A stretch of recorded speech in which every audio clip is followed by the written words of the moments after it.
साधु साधु साधु नमो तस्स भगवतो अरहतो सम्मा सम्बुद्धस्स नमो तस्स भगवतो अरहतो सम्मा सम्बुद्धस्स නමෝ තස්ස භගවතු අරහතු සම්මා සම්බුද්දස්ස සාදු සාදු සාදු.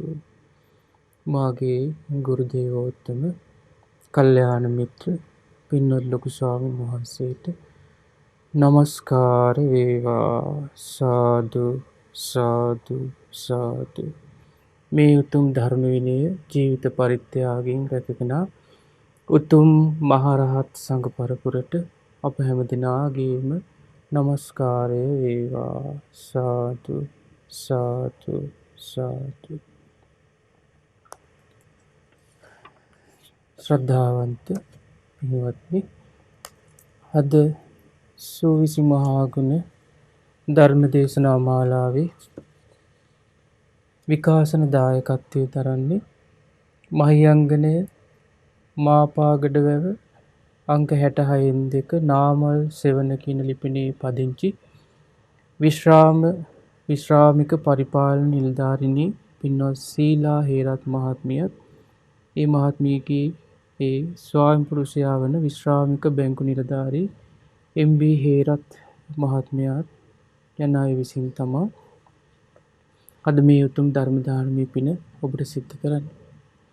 ඒ පින්වතුන් බලාපොරොත්තු වෙනවා ඒ පින්වතුන්ගේ ඒ උපන් දින සමරන මුණුබුරු මිනිබිරියන්ට සිත පතන්න, ඒ වගේම විවාහ වෙච්ච දූ දරුවන්ට ආශිර්වාද කරන්නට, රැකී ආරක්ෂාවල නියුතු පිටරටවල වාසය කරන දරුවන්ට සිත ප්‍රාර්ථනා කරන අදහසින් තමයි අද මේ ධර්ම දානමය පින ඔබට සිද්ධ කරන්නේ.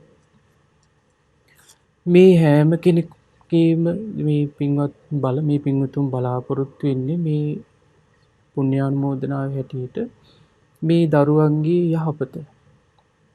දරුවන්ගේ යහපත ඕනෑම කෙනෙකුගේ යහපත කැමති කෙනෙක් කළ යුත්තේ පින්වත්නි, ඒ අයට ඒ යහපත ලබන්න කැමති, යහපත අපේක්ෂා කරන අයට මේ ජීවිතයේ ඇත්ත ස්වභාවය කියා දෙන එක. ජීවිතයේ ඇත්ත ස්වභාවය යථාර්ථය කියා දෙන එක ලෝකේ හැමෝම කරන දෙයක් නෙමෙයි. බොහෝ වෙලාවට කරන්නේ මේ ජීවිතේ බොරුවෙන් රවට්ටන එක. රැකියාවක් ගත්තත් එහෙමයි, විවාහයක් ගත්තත් එහෙමයි. බොහෝ දේවල් මේ සමාජයේ බොහෝ වෙලාවට වැහිලා තියෙන්නේ බොරුවෙන්. ඒකනේ සත්‍ය එළි වෙනකොට, ඕනෑම තැනක සත්‍ය එළි වෙනකොට එතන අර්බුද හට ගන්නවා. ඉතින් ඒ නිසා අපිට බාහිරින් බලලා කිසිම දෙයක් තීරණය කරන්න බෑ. බාහිරින් බලලා ඇත්ත දකින්න බෑ පින්වත්නි. ඕනෙම දෙයක ඇත්ත දකින්න බලන්න හිතන්න. විවාහ ජීවිතයක් පවා අපිට සාමාන්‍යයෙන් මේ තරුණ ගෑල් ළමෙක් පිරිමි ළමෙක් අත්වල අල්ලාගෙන යද්දි එහෙම ජීවිතයක් නැති තරුණ දුවෙක් හරි පුතෙක් හරි හිතනවා අනේ මටත් මේ වගේ ඉන්න තිබ්බනම් කොච්චර හොඳද, මේ අය ලස්සනට ජීවත් වෙනවනේ කියලා. නමුත් ඒ අදාළ භූමිකාවට එයා එනතා එයාට ඒක තේරෙන්නේ නැහැ. ඒ අදාළ භූමියට එන්න ඕන, ඒක තේරුම් ගන්න. යථාර්ථයේ තේරුම් ගන්න ඒ අදාළ භූමියටම එන්න ඕන. දැන් විශ්වවිද්‍යාලයේ අධ්‍යාපනයේ ලැබපු නැති කෙනෙක් විශ්වවිද්‍යාලයේ අධ්‍යාපනය ලැබනකම් මේ බලාපොරොත්තු වෙනවා අනේ මට කැම්පස් යන්න තියෙනවා නම් කොච්චර හොඳද කියලා. හැබැයි ඒ විශ්වවිද්‍යාල අධ්‍යාපනයේ තියෙන යථා ස්වභාවය දන්නේ ඒ භූමියට ගිය කෙනා. බාහිරින් ඉන්න කෙනා ඒ ගුටිය කන්නේ නැහැ කවදාවත්. එයා දන්නේ නැහැ. එයාට පේන්නේ වෙනම එකක්. විවාහ නොවන තාක් විවාහ ජීවිතයේ තියෙන සත්‍ය ස්වභාවය ලෝකයට පේන්නේ නැහැ. විවාහ වුණාට පස්සේ තමයි ඒක දැනගන්නේ. ඒ අදාළ භූමියට එන්න ඕන. අම්මා තාත්තා විඳින දුක තමන් දෙමව්පියෝ වෙන තාක් තමන්ට තේරෙන්නේ නැහැ.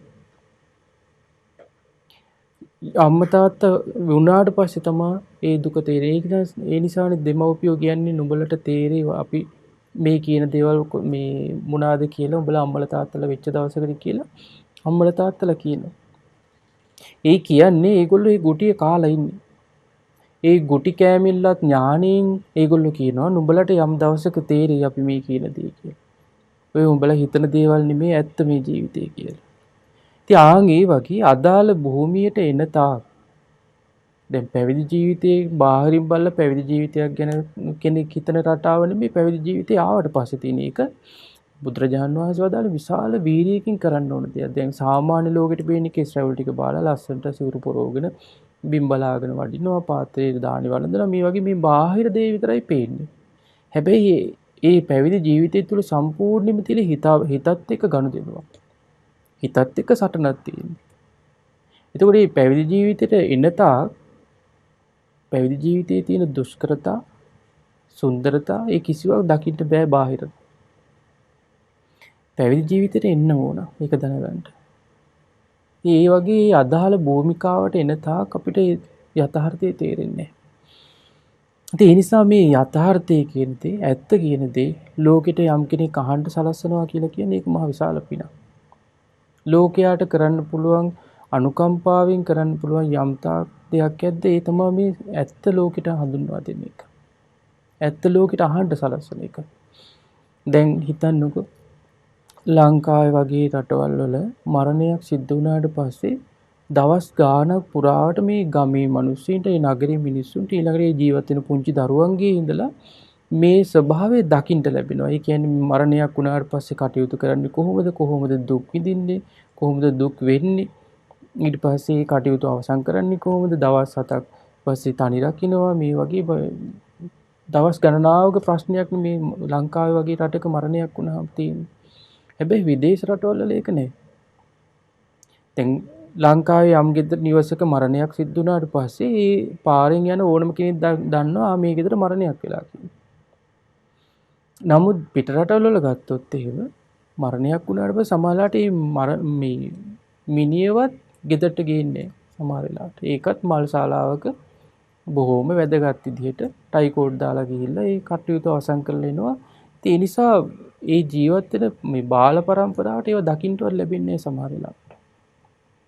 ලෝකෙන් වැහිලා තියෙන මේ දේවල්. දැන් ඒ ඇත්ත වැහිලා තියෙන නිසානේ අපේ රටවල වල මිනිස්සු පිට රටවල් හරි සුන්දරයි කියලා යන්නේ. නමුත් මේ ලංකාවේ ස්වභාවය තමයි ඇත්ත එලිපිට පේන්න තියෙනවා. දුප්පත් මිනිස්සයා, පොසත් මිනිස්සයා, හිඟන මිනිස්සයා, ඊට පස්සේ අංග විකල කෙනා මේ හැම අඩුපාඩුකමම එලිපිට දකින්න තියෙනවා. පිට රටවල වල කරන්නේ ඒක හංගලා තියෙන්නේ. ඒ නිසා ලෝකයා මොකද කරන්නේ? ඒකට රැවටෙනවා. ගියාට පස්සේ තමයි තේරෙන්නේ ඒක මොකද්ද කියලා. යන්නේ නැති තාක් ඒක පේන්නේ. මොකද ලෝකෙට පේන්නේ ලස්සනට ඇඳලා බොහොම මේ සුදුවට රෝස පාටට ඉන්න හොඳ ඇඳුම් ඇඳලා ඉන්න මේ වගේ අමුතුම ලෝකයක් පේන්නේ. යථාර්ථය පේන්නේ. යථාර්ථය ඊට වඩා හාත්පසින්ම වෙනස්. ඒ නිසානේ සිද්ධාර්ථ මහබෝසතාණන් වහන්සේ සිද්ධාර්ථ කුමාරයා උපන්නට පස්සේ දෛවඥයෝ කිව්වා බ්‍රාහ්මණවරු කිව්වා මේ කුමාරයා සතර පෙර නිමිති දැක්කොත් ගිහි ජීවිතය අතහරින්න. ඒකෝ රජතුමා මොකද කළේ? කුමාරයාට දකින්න නොලැබෙන විදිහට නගරයේ යොදුන් ගාණක් පුරාවටම වයසට ගිය අය ඈත් කරා. මහලු වෙච්ච අය ඈත් කරා. ගොඩාක් දුරට ගිහින් දැම්මා. දරුණු විදිහට ලෙඩ රෝග හැදිලා ඉන්න අය ලෙඩු කවුරුත් නැහැ නගරේ. අයින් කරා. ඊට පස්සේ මරණ සිද්ධ වෙන දේවල් නගරේ ආවට සිද්ධ වෙන්න දෙන්නේ නැහැ. ඈතින් සිද්ධ කරේ. නමුත් සිද්ධාර්ථ මහබෝසතාණන් වහන්සේට මේ සියල්ල දකින්න සැලැස්සුවා දෙවිවරු විසින්. අන්න ප්‍රඥාවන්ත කෙනාට මේ යථාර්ථය දකින්න ලැබෙනකොට යා මේ නුවණ මෙහෙවනවා. ජීවිතයේ ඇත්ත කල්පනා කරනවා. ඒ නිසානේ සිද්ධාර්ථ මහබෝසතාණන් වහන්සේ කල්පනා කරේ දැන් ලෙඩ වෙච්ච කෙනෙක් දැක්ක ගමන් ඇහැව්වේ මාත් ලෙඩ වෙනවද? මගේ තාත්තත් ලෙඩ වෙනවද? ඒතකොට චන්නැමති කිව්වේ ඔව් කුමාරයන් ලෙඩ වෙනවා. අපි ඔක්කොම ලෙඩ වෙනවා. එහෙනම් ලෙඩ වෙන ජීවිතයක් නම් තියෙන වැඩක් නැහැ. වයසට යන ගිය කෙනෙක් දැක්ක ගමන් ඇහැව්වේ මාත් වයසට යනවාද?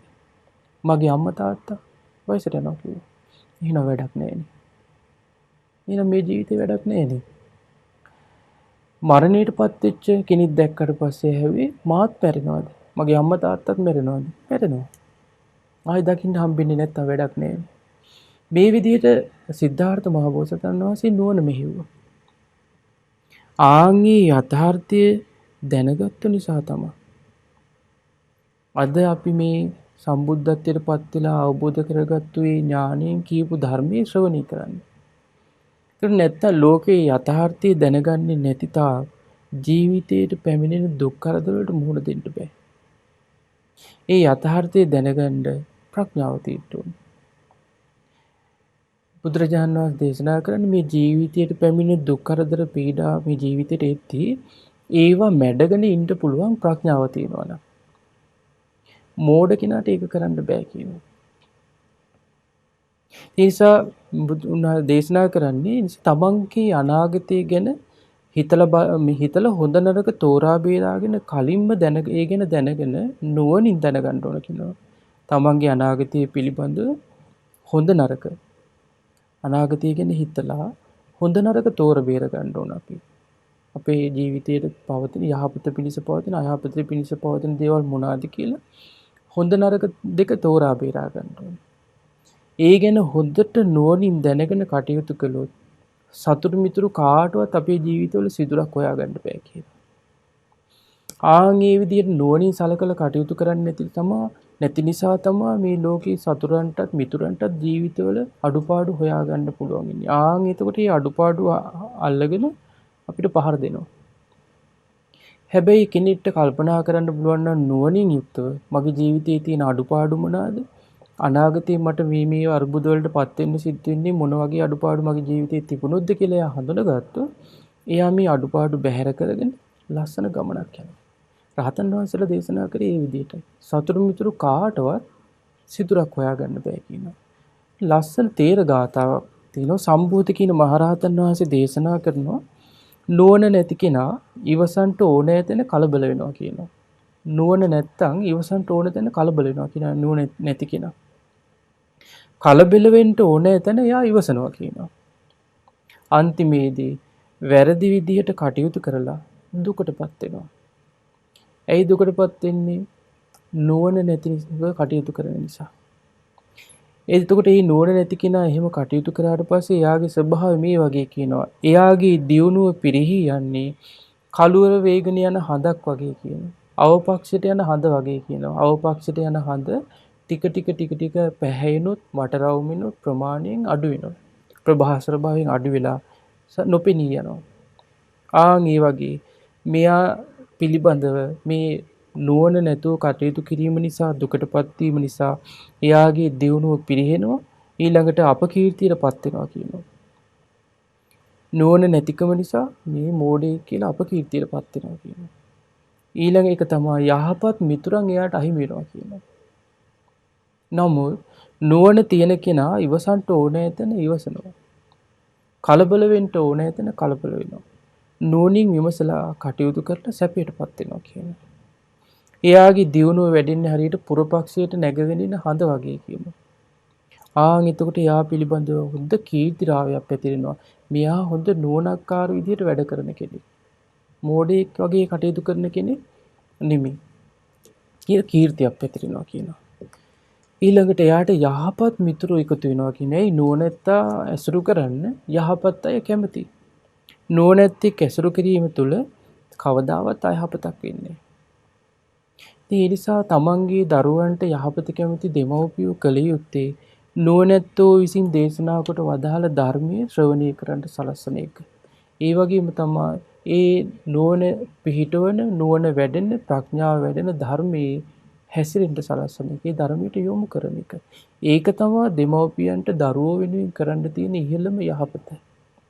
අපි කොච්චර රට රාජ්‍යවල ගෙනහිල්ලා ඉගෙනුවත් වැඩක් නැහැ නේ පින්වත්නි. ඒ දරුවෝ අම්මා තාත්තට සලකන්නේ නැත්තම්. අම්මා තාත්තා වයසට ගියාට පස්සේ අම්මා තාත්තගේ දුකට පිහිට වෙන්නේ නැත්තම්, උපකාර කරන්නේ නැත්තම්, ලෙඩට දුකට බලන්නේ නැත්තම්, කන්න බොන්න දෙන්නේ නැත්තම් අර මොන දේ කළත් වැඩක් නැහැ.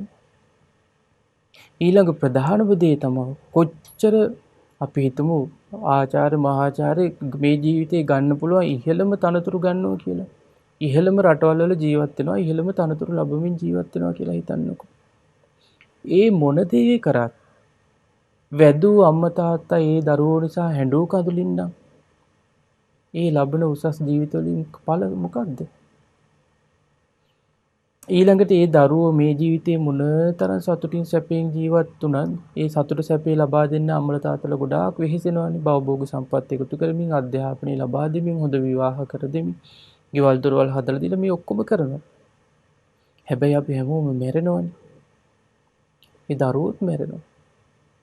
මේ ඔක්කොම මැරිලා ගිහිල්ලා සතර අපාය නම් ඊළඟ ජීවිතේ නිරේ ගිනිදැල් මැද්ද නම් ඉන්න තියෙන්නේ. ඒ ආදරෙන් හදන දරුවන්ගේ ජීවිතවලින් ඇති ඵලයකින්. ඒ නිසා දරුවන්ගේ යහපත කැමති දෙමව්පියෝ මෙලව යහපතත් වගේම පරලොව යහපතත් කල්පනා කරන්න ඕනේ. මේ අය මැරිලා ගියාට පස්සේ ඊළඟ ජීවිතේ සුගතිය යනවා නම් හොඳයි. අනේ මේ තෙරුවන් සරණ පිහිටලා මේ ධර්මය අවබෝධ කරලා මේ සංසාර ගමන කෙටි කර ගන්නවා නම් හොඳයි. ආන් එහෙම තමා දරුවන්ගේ යහපත කැමති දෙමව්පියෝ කල්පනා කරන්න ඕනේ. දැන් අපි දන්න අපේ ඥාති සහෝදරයෙක් ඉන්නවා. හොඳ ඉහළ පැලැන්ති පාසල් වල ඉගෙනුවා අම්මලා තාත්තලා. ඒ අම්මා තාත්තා දෙන්න ඉහළ පැලැන්ති පාසලක ඉගෙනුවා. ලංකාවේ ඉහළම තැනක රැකියාව හොයලා දුන්නා. මෙහි මැදි වෙලා එංගලන්තයටත් ගියා. එංගලන්තෙත් ඉහළම රැකියාවක් කරනවා. හැබැයි දුක් විඳලා උගන්වපු අම්මා තාත්තා දිහා දුකකට කරදරයකට පත් වෙච්ච ලාට බලන්නේ. ඒකට මේ අම්මා තාත්තා හැඬු කඳුලින් අපිට ඇවිල්ලා කියනවා අනේ ස්වාමීන් වහන්සේ අපි අපේ දරුවන්ට සැලකුවේ මෙහෙම මේගොල්ලන්ට ඉගැන්වුවේ මෙහෙම නමුත් දැන් මේ දරුවෝ විවාහ වෙච්ච කාන්තාවෝ කියන දේ අහගෙන අපිට සලකන්නේ නැහැ. අම්මලා තාත්තලා හැඬු කඳුලින්. මම කිව්වේ කොයි රට රාජ්‍යයක ජීවත් වුණත් මොන ඉහළ තරාතිරමක් දැරුවත් මොන සැප සම්පත් වින්දත් ඒක අසත්පුරුෂයෙක්. ඒ හේතුව වැදූ මව්ට හැදූ පියාට සලකන්නේ නැත්තම් තමන්ගේ බිරිඳට කොච්චර සැලකුවත් වැඩක් නැහැ. එයාට අත් වෙන්නේ තේරෙනවමයි. සත්පුරුෂ නැහැ. ඒ නිසා තමයි සත්පුරුෂයා කෙලෙහි ගුණ දන්නවා. අම්මා තාත්තා අපිට ඉගැන්වුවේ මෙහෙම කන්න බොන්න දුන්නේ මෙහෙම කියලා ඒ සත්පුරුෂ දරුවෝ කල්පනා කරනවා. ඒ නිසා තමයි සත්පුරුෂ දරුවෝ විසින් වයසට ගිය අම්මා තාත්තව බලා කියා ගන්නවා. ඒ නිසා දරුවන්ට අපි පුරුදු පුහුණු කරන්න ඕන, දරුවන්ට දෙන්න ඕන, දරුවන්ගේ යහපත කැමති නම් සත්පුරුෂ ගුණධර්මමයි පින්වත්නි. සත්පුරුෂ ගුණධර්ම දුන්නොත් ඒ සත්පුරුෂයෝ නිසා ලෝකෙ දුකටපත් වෙන්නේ නැහැ කවදාවත්. ලෝකයා දුකටපත් වෙන්නේම අසත්පුරුෂයෝ නිසා. දැන් හිතන්න යම් අම්මෙකුට තාත්තෙකුට පැවිදි වෙච්ච පුතෙක් ඉන්නවා නම් ඒ අම්මා තාත්තා ලෝකේ පිදුම් ලබනවා කවුරු කියලාද? බුදු පුතුන් වදාපු අම්මා තාත්තා කියලා. ඒකේ ප්‍රජාපති දෙවියන් වහන්සේ බුදුරජාණන් වහන්සේ ඉදිරියට ඇවිල්ලා කියන්නේ අරහත් තෙරණින් වහන්සේ පිරිනුවම් පාන්නට කලින් කියනවා ස්වාමිනී රාජ මාතාව රාජ මේ බිසව මේ කාරණා ඕන ජීවිතයක ලබන්න මේක සුලභයි කියනවා. මේ තනතුරු සුලභයි කියනවා.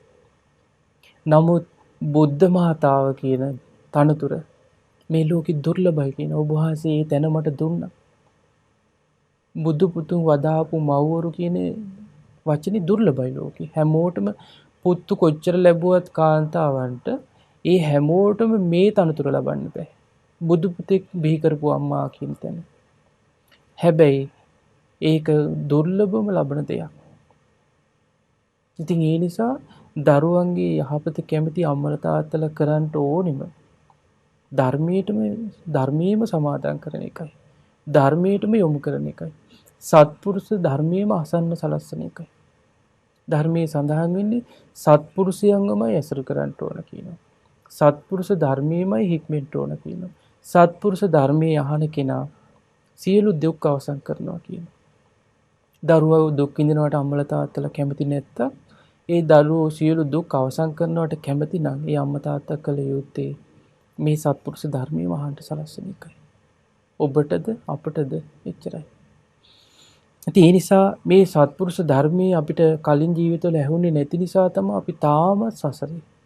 හිතන්නකෝ මේ අනවරාග්‍ර සංසාරේ අපේ කුසවල් වලින් බිහි වෙච්ච දරුවෝ බුදුරජාණන් වහන්සේ දේශනා කරන්නේ මව් නොවිච්ච කෙනෙක් නෑ කියනවා මේ සසරේ. පියවරු නොවිච්ච කෙනෙක් නෑ කියනවා මේ සසරේ අපි එද්දී. එතකොට මේ ධර්මය අහන ඔබ මට ගොඩාක් මව වෙලා තියෙනවා. ඔබටද මම මව් වෙලා ඇති ඕන තරම් මේ සංසාරේ. මේ ධර්මය අහන ඔබ මට මේ සසරේ ඕන තරම් පියවරු වෙලා ඇති. මමද ඔබට බොහෝ පියවරු බවට පත් වෙලා ඉන්න ඇති මේ සංසාරේ. එහෙම සසරක්.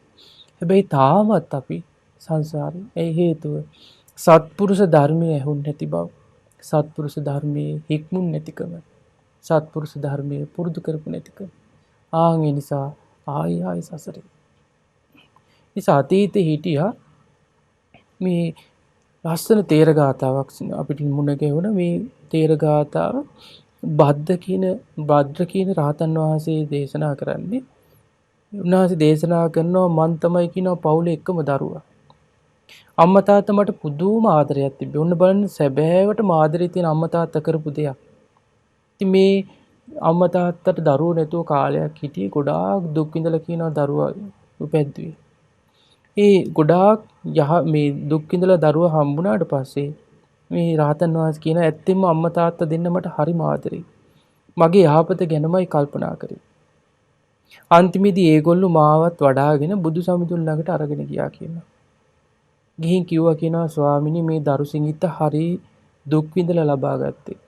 ගොඩාක් බාරහාර වෙලා ලබා ගත්තේ. ඒ නිසා මෙයා හරි සිව්මැලි.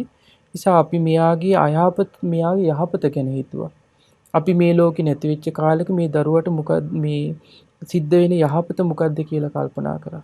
ඉතින් ඒ නිසා අපි කල්පනා කරා ලෝකෙට යහපත හදන නාත ජින වූ ඔබ වහන්සේගේ ශිෂ්‍යයෙක් හැටියට තබා ගන්න මේ දරුවා කියලා අම්මා තාත්තා ගිහින් කිව්වා කියනවා. ආන්න දරුවාගේ යහපත කැමති අම්මා තාත්තා ගොඩක් දුක් විඳලා දරුවා ලබා ගත්තේ.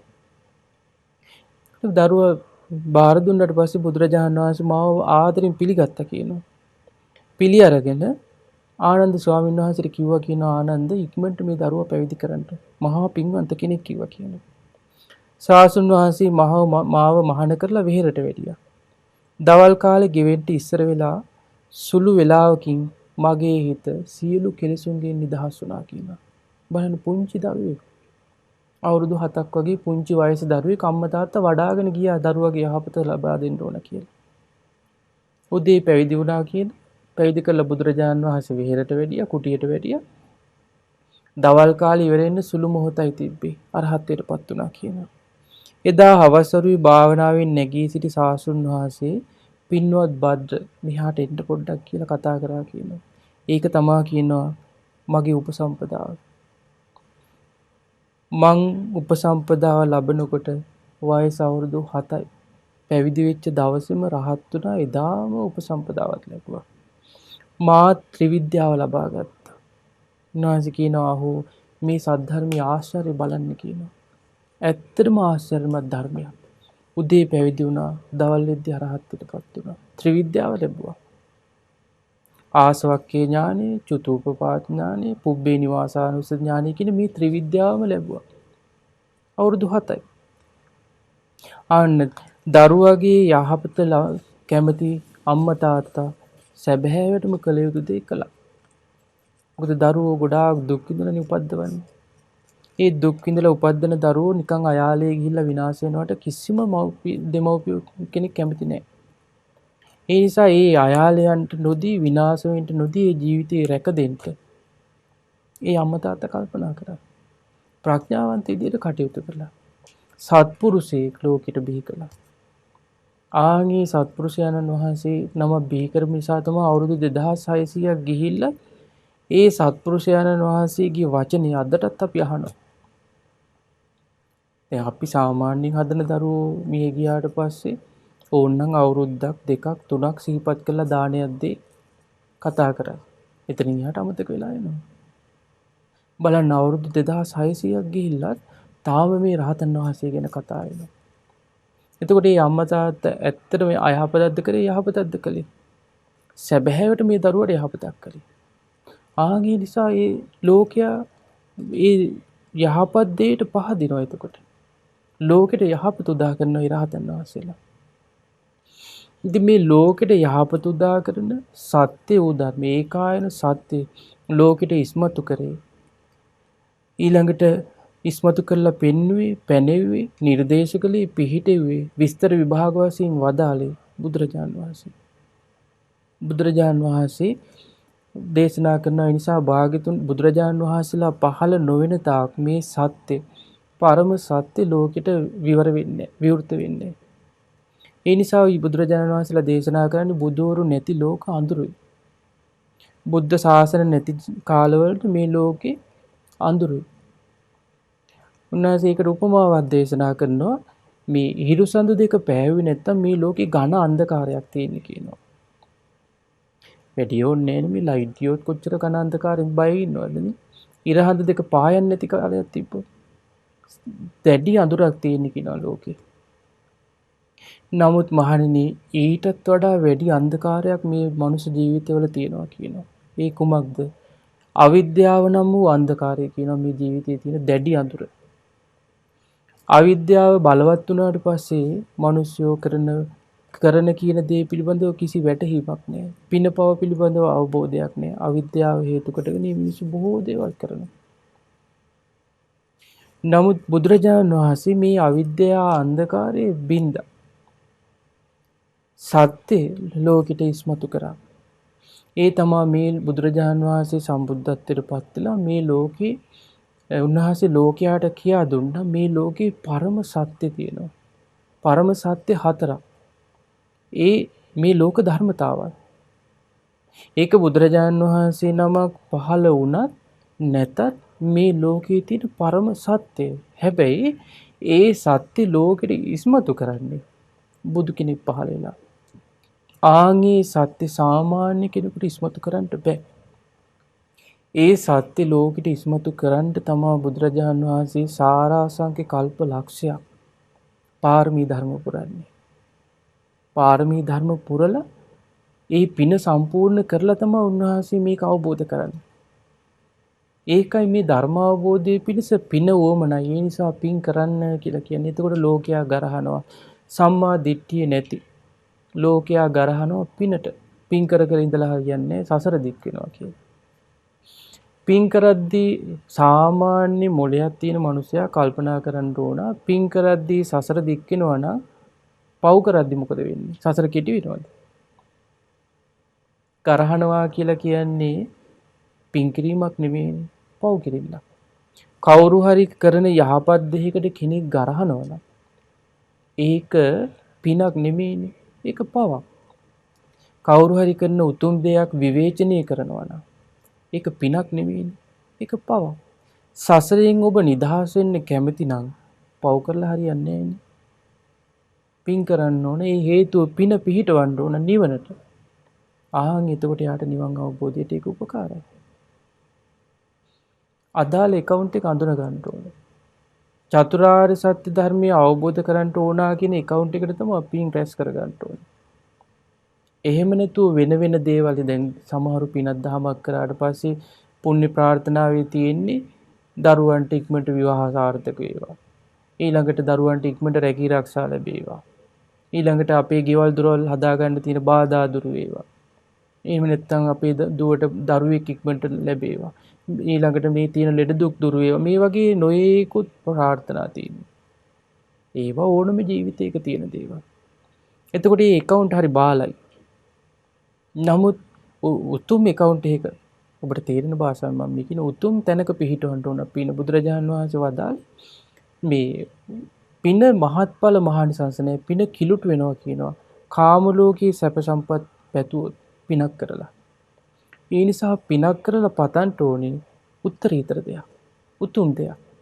එතකොට මේ උතුම් දෙහි පිහිටවුවට පස්සේ අවශේෂ සියලු මේ සැප සම්පත් ලැබෙනවා. ඒ පිනේ විපාකයක් ඇටියට. දැන් ඒකනේ සමහර රහතන් වහන්සේලා දේශනා කරන්නේ එක මලක් පහන් සිතින් එක මලක් පූජා කරා කියනවා සෑයට. ඒ පින දහස් වතා කෝටි ලක්ෂ වාරයක් දෙවියන් අතරත් මිනිසුත් අතරත් විතරයි කියනවා උපන්නේ. දැන් ඔය එක රහත් තෙරණියකගේ තේරගාතාවේ සඳහන් වෙන සුමේදා කියන රහත් තෙරණිය අරහත්ත්වයට පත් වුණාට පස්සේ එතුමියගේ ජීවිතය ගැන විස්තර කරද්දී කියනවා එක කෝණාගමන බුදුරජාණන් වහන්සේගේ කාලේ කේමත් මමත් තවත් එක යහළුවෙකුත් එක්ක එකතු වෙලා විහාර පූජාවක් කළා කියලා. මම හිතන්නේ කුටියක් හදලා පූජා කරන්න නැති. එහෙම නැත්නම් ලස්සන විහාරාංගණයක් හදලා පූජා කරන්න නැති. දැන් අද කාලේ ගරහනවානේ ලස්සනට බුදුරජාණන් වහන්සේට විහාරයක් ඇදුවම ඔන්න ගරහනවා. ඔච්චර මොකටද කියලා. බුදු කෙනෙකුට ලැබෙනවට තියෙන ඊර්ෂ්‍යාව. තමන්ට ජීවත් වෙන්න කාම සැප සම්පත් අනුභව කරන්නට ඕන තරම් ගහ මරාගෙන ජීවත් වෙන ගෙවල් හදනවා මහ විශාල ධනෙ වියදම් කරලා. හැබැයි බුදුරජාන් වහන්සේට දෙන තැන ඒ ගෙදර කොහේ හරි මුල්ලක පුංචි තැනක් තියෙනවා. අපිට ජීවත් වෙන්න ලෝකේ තියෙන වටිනාම ටයිල් වර්ග අල්ලලා හොඳම කර්ටන් දාලා හොඳට හදා ගන්නවා. හැබැයි එහෙම හදලා මොකද කරන්නේ? රාග දේශ මොහ දුර වෙන වැඩ පිළිවෙලක හැසිරෙනවද? නෑ. රාග දේශ මොහ වැඩෙන පිළිවෙලකමයි හැසිරෙන්නේ. හැබැයි රාග දේශ මොහ දුරු කරලා ලෝකෙට සත්‍ය දේශනා කරපු බුදුරජාන් වහන්සේට ඒ ගෙදර දෙනවා යන්තම් මුල්ලක්. චූටි මුල්ලක්.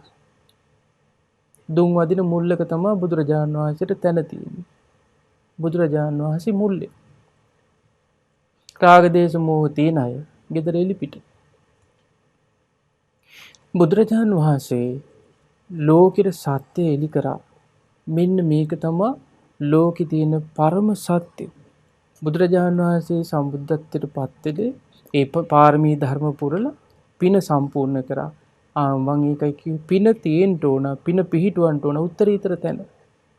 දැන් රහතන් වහන්සේ දේශනා කරනවා ඒ මලක් පූජා කිරීමේ පිනෙන් දසදහස්වර දැන් අර සුමේදා රහත් වෙනියත් කියනවා.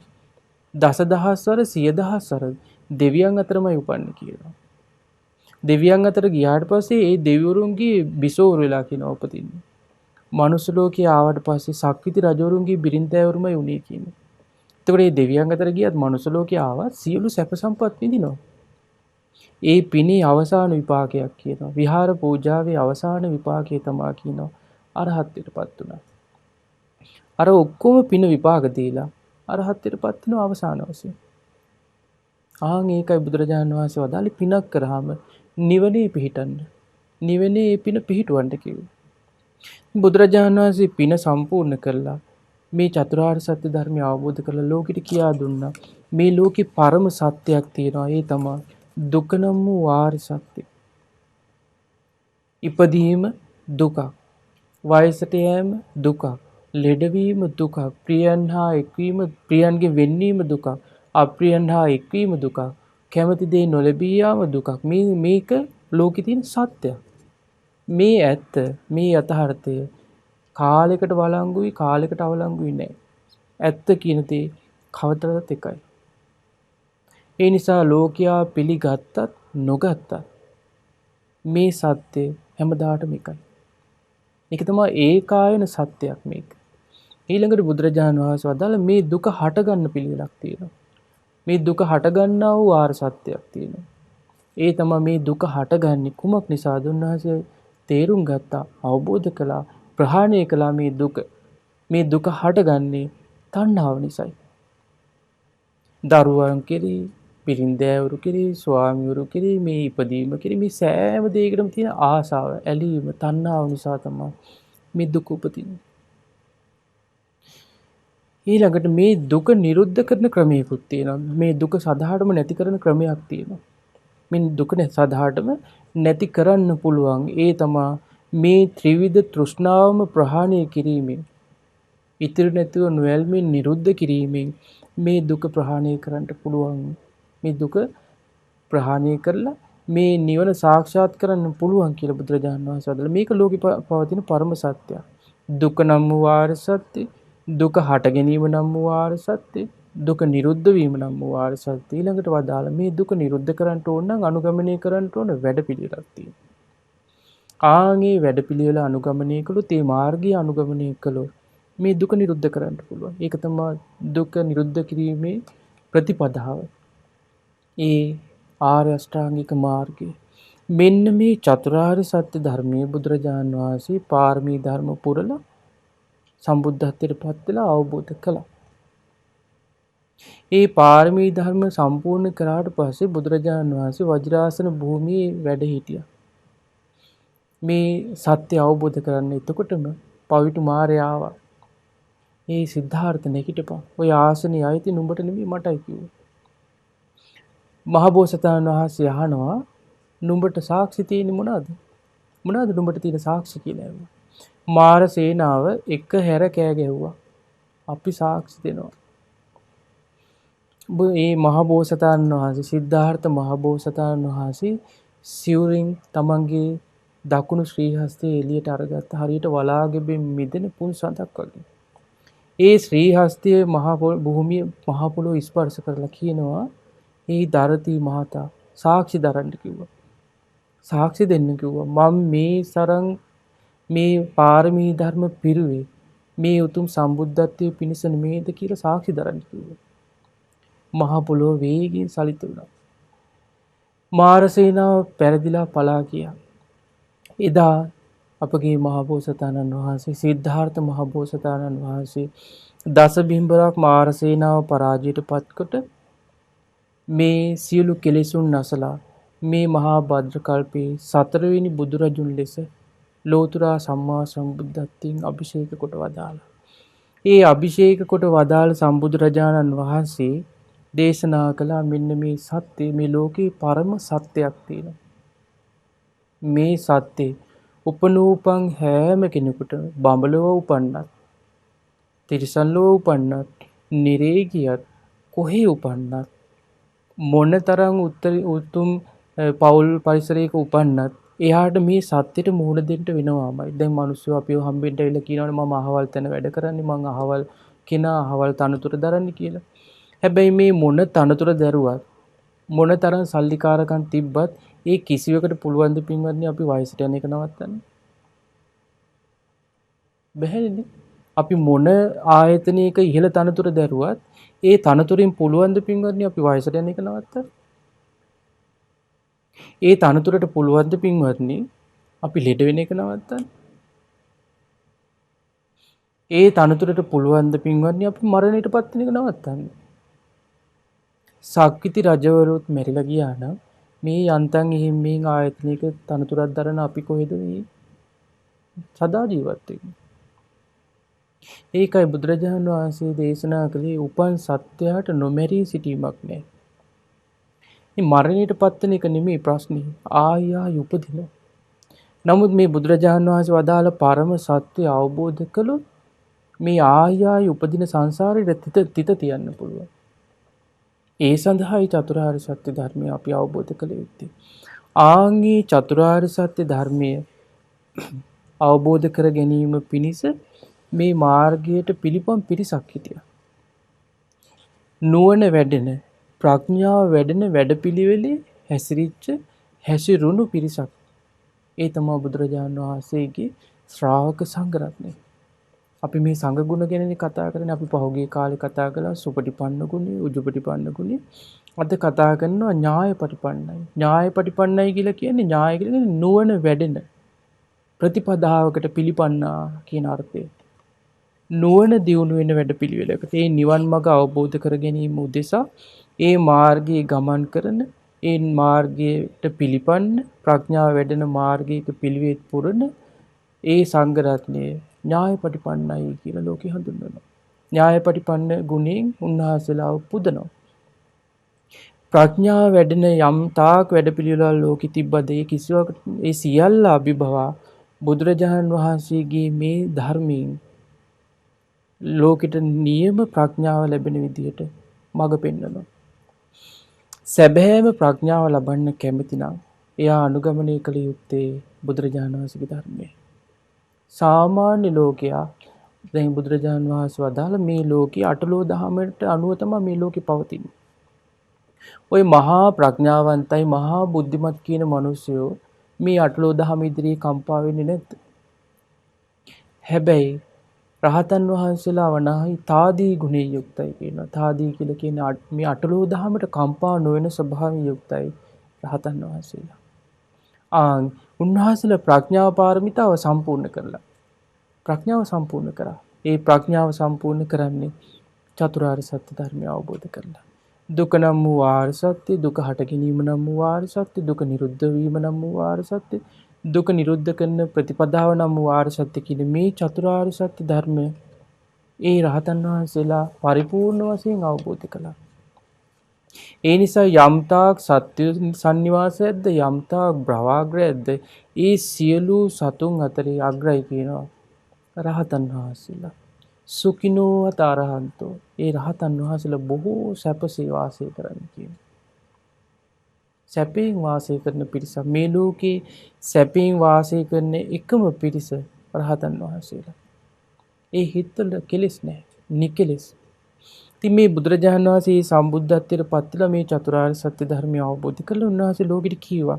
ඒවන් ත්‍රිපරිවට්ටවං දසාකාරා මේ අයුරින් පරිවර්ත තුනකින් යුතුව ආකාර 12කින් යුක්ත මේ යථාභූත ඥාන දර්ශනය බුදුරජාණන් වහන්සේට සුවිසුද්ධං අහෝසි. ඊතා පිරිසිදුව යම් දවසක වැටුණාද අතාහම් භික්කවේ.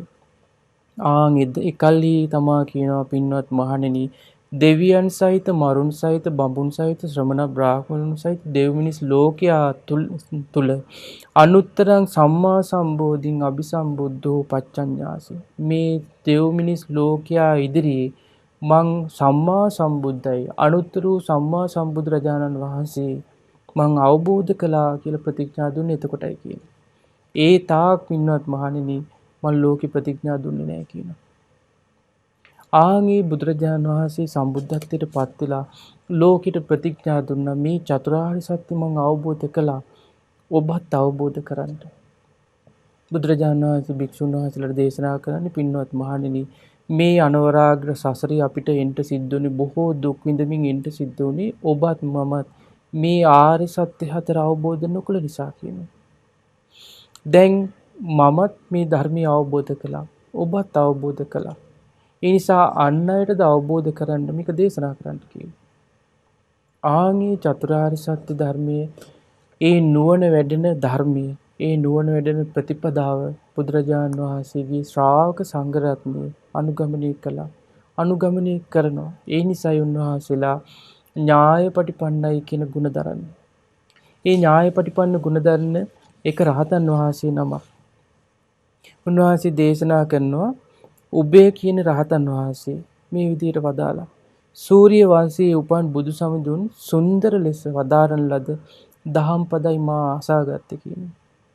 බුදුරජාණන් වහන්සේ සූර්ය වංශයේ මටත් ඒ සියුම් වූ චතුරාර්ය සත්‍ය ධර්මය අවබෝධ කරගන්න පුළුවන් වුණා. ඒක හරියටම දක්ෂ දුනු ආයෙක් හරියට ඉලක්කයට ඊයෙන් විද්දා වගේ වැඩක් කියනවා. බුදුරජාණන් වහන්සේ රහතන් වහන්සේලාගේ තේරගාතාවල සඳහන් වෙනවා ඒ බුදුරජාණන් වහන්සේ ශාස්ත්‍රඥ වහන්සේ මේ නිවන් මඟ පෙන්වා දෙන්න අතිශයින් දක්ෂයි කියනවා. ඒකයි බුදුරජාණන් වහන්සේට වදාළේ මග්ග විදු මග්ග කෝවිදු මග්ගඤ්ඤෝ.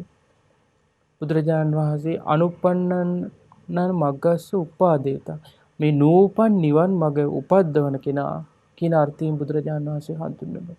මේ නිවන් මඟ හරි දක්ෂ විදියට පෙන්වලා දෙනවා කියන ශාස්ත්‍රඥ වහන්සේ. ආන්ගේ දක්ෂ විදියට පෙන්වා දුන්නු නිවන් මගේ මේ ශ්‍රාවකයෝ හැසිරුණා. ඉතින් එවන් වූ ශ්‍රාවක සංඝ රත්නයට දම්පැන් පූජා කළොත් ඔබට රැස් වෙන පින ගැන ඔබට හිතන්න පුළුවන්ද එතකොට? ආන් ඒකයි අපි සංඝං සරණං ගච්ඡාමි කියලා සරණ යන්නේ පින්වත්නි. ඕන් ඔය කියන ශ්‍රාවක සංඝයා වෙන කිසිවෙක් නෙවෙයි. එතකොට අපි මේ කියන සංඝ ගුණ හොද්දට දැනගෙන හිටියොත් අවබෝධයක් තිබුණොත් අපිට අපි මේ බාහිරේන එක එක කලකලංචි වලදී අපේ තිසරණයට හානි කරගන්නේ නැහැ. මේ ගුණ නොදන්නා නිසාමයි ලෝකයා මේ අනන්ත සංඝ ගුණ නොදන්නා නිසාමයි දැන් බුදුරජාණන් වහන්සේට දවසක් බලන්න බුදුරජාණන් වහන්සේ සංඝයාට කොච්චර ගෞරව කරාද කියලා. ප්‍රජාපති දේවින් වහන්සේ කියලා කියන්නේ තමන් වහන්සේට ගිහි කල කිරිදී හදපු මව. ඒ මෑණියෝ තමන්ගේ දරුවට ආදරෙන් තමන්ගේ අතින්ම නූල් කැටලා වීය සිවුරක් මහලා ගෙනල්ලා පූජා කරා. බුදුරජාණන් වහන්සේ වදාළේ සංඝං දේහි ගෝතමි සංඝයාට දෙන්න කිව්වා.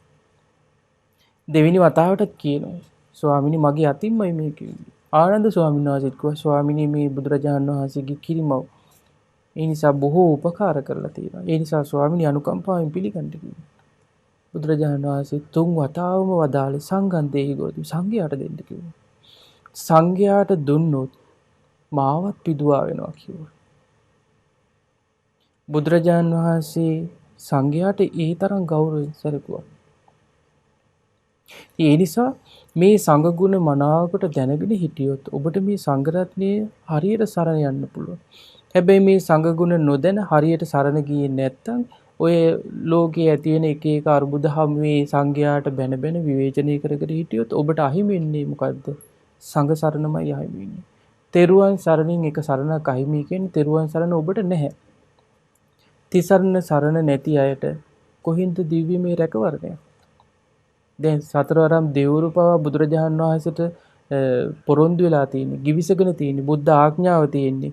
තිසරණ සරණ ගිය අයට යම් තිසරණ සරණ ගිය භික්ෂු භික්ෂුණී උපාසක උපාසිකා කියන සිව්වනක් පිරිසට යම් දුකක් කරදරයක් අතුරුාන්තරාවක් අමනුෂ්‍ය උපද්‍රවයක් සිද්ධ වුණොත් ඒ අයකින් ආරක්ෂා කරගන්න සතරවරම් දෙවරු බැඳිලා ඉන්නවා.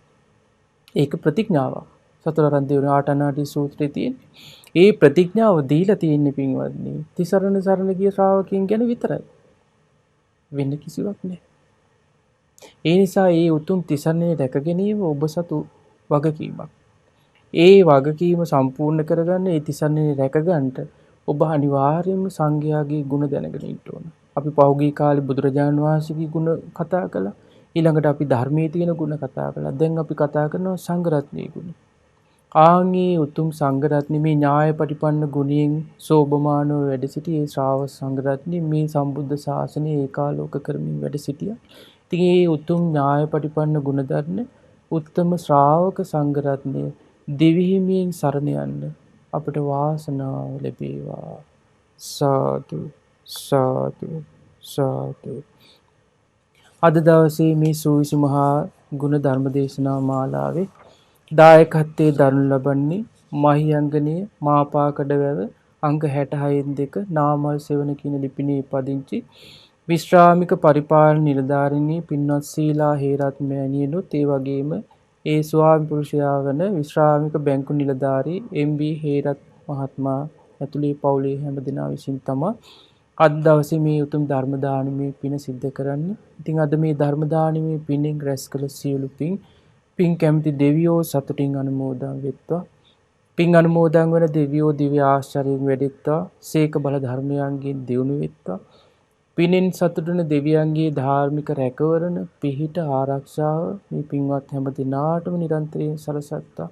සියලු දෙවියෝ ගෞතම බුදු සසුනේ චතුරාර්ය සත්‍ය ධර්මයේ අවබෝධ කරත්වා. සාදු සාදු සාදු. රැස් කළ සියලු පින්වත් සීලා හේරත් මහත්මිය නමිනුත් ඒ වගේම එම්.බී. හේරත් මහත්මයා නමිනුත් ඒ පවුලේ සියලු දෙනා නමිනුත් මේ ජීවිතයේ සසර පුරාවටත් මියගිය සියලු ඥාතීන්ට මේ පින අයිති වේවා. ඒ වගේම මීට වසර 8කට පෙර මිය පරලෝ ගිය ඩී.එම්. ප්‍රේමාවතී මහත්මිය ඇතුළු ඒ ඥාතිත මිත්‍රාදීන්ට මේ පින අයිති වේවා. ඔබ අප හැමදෙනා නමින් සසර පුරා මියගිය ගොස් පින් බලාපොරොත්තු යමෙක් ඇද්ද ඒ හැමට මේ පින අයිති වේවා. ඒ අයගේ පරලෝ සැපේ පිණිස මේ පින උපකාර වෙත්වා. සාදු සාදු සාදු. රැස් කළ සියලු පින් අපිට මේ විදිහට ධර්මයේ කියන්ට මඟ පාදා දුන් ගුරු හරුකම් ලබා දුන් අපගේ ගුරු දේවෝත්තම පරම පූජනීය පින්වත් ලොකු ස්වාමීන් වහන්සේට මේ පින අයිති වේවා. පින්වත් ලොකු ස්වාමීන් වහන්සේ නිදුක් වේවා, නිරෝගී වේවා, සුවපත් වේවා, දීර්ඝායුෂ සම්පත් ලබත්වා ඊතා සුවසේ චතුරාර්ය සත්‍ය ධර්මය අවබෝධ කරගන්නට මේ රැස් කළ පින එකසේම උපකාර වෙත්වා. සාදු සාදු සාදු. රැස් කළ සියලු පින් ඒ පින්වතුන් බලාපොරොත්තු වෙන පරිදි ජූලි මාස 29 වන දින නම් අද දිනට උපන් දිනයේ යෙදී තිබෙන නදේවි විහංසා කල්පේෂි සිඟිති මිනිබිරියට මේ පින අයිති වේවා.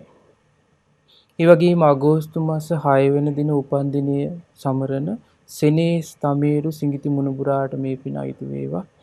ජූලි මාස 23 වෙනි දින විවාහ දිනයේ යෙදුණු ඉන්දුනිල් පුතාටත් ඒ වගේම දිලානි ලේලියටත් වාසනාවන්ත යුග දිවියකට පිණිස ආශිර්වාද පිණිස මේ පින අයිති වේවා.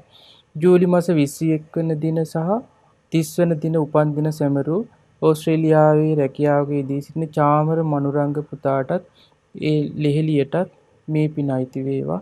පවුල්වල ඥාති විත මිත්‍රාදී සියලු දෙනාටත් මේ පින අයිති වේවා. විශේෂයෙන් මේ නම් සඳහන් කළ දූ දරු සියලු දෙනාටම මේ පින් බලෙන් නිදුක් නිරෝගී සුව සම්පත් දීර්ඝායුෂ සැලසේවා. කරන කියන අධ්‍යාපන කටයුතු අනාගත යහපත් සියලු කටයුතු ධාර්මික සිතුම් පැතුම් සමෘද්ධිමත් වේවා. ඒ කරන කියන රැකී ආරක්ෂා කටයුතු දිනෙන් දින දියුණු වේවා. විවාහ ජීවිත සාර්ථක වේවා. ඒ හැම දිනාටම තෙරුවන් සරණ දෙවි රැකවරණ ජීවිතවලට සැලසීලා සුවසේ ධර්මයේ හැසිරෙන්න ඒ හැම දිනාටම වාසනාව ලැබේවා. සාදු සාදු සාදු. පැස්කල පින ඒ ධර්ම දානමය පින සිද්ධ කරන මහියංගනේ පදිංචි ඒ පින්වත් සීලා හේරත් මෑණියන්ට ඒ වගේම එම්.බී. හේරත් මහත්මයාට මේ පින අයිති වේවා. ඒ පවුල්වල ඥාතිත මිත්‍රාදී දූ දරු සෑම සියලු දෙනාට මේ පින අයිති වේවා. ඒ වගේම ශ්‍රද්ධා මාසික ධර්ම දාන සමාජිකාවන්ට මේ පින අයිති වේවා. විශේෂයෙන් අප හැදූ වැඩු මෙලොවට බිහි කළ ආදරණීය දෙමව්පියන්ට මේ පින අයිති වේවා. සියලු දෙනාට මේ පින් බලෙන් නිදුක් නිරෝගී සුව සම්පත් දීර්ඝායුෂ සැලසේවා. සියලු කරදර බාධා දුරු වේවා.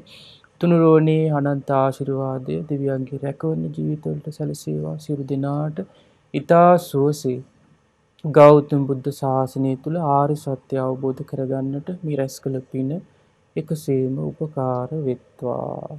සාදු සාදු සාදු. හැම දිනාටම තෙරුවන් සරණයි. නමෝ බුද්ධාය.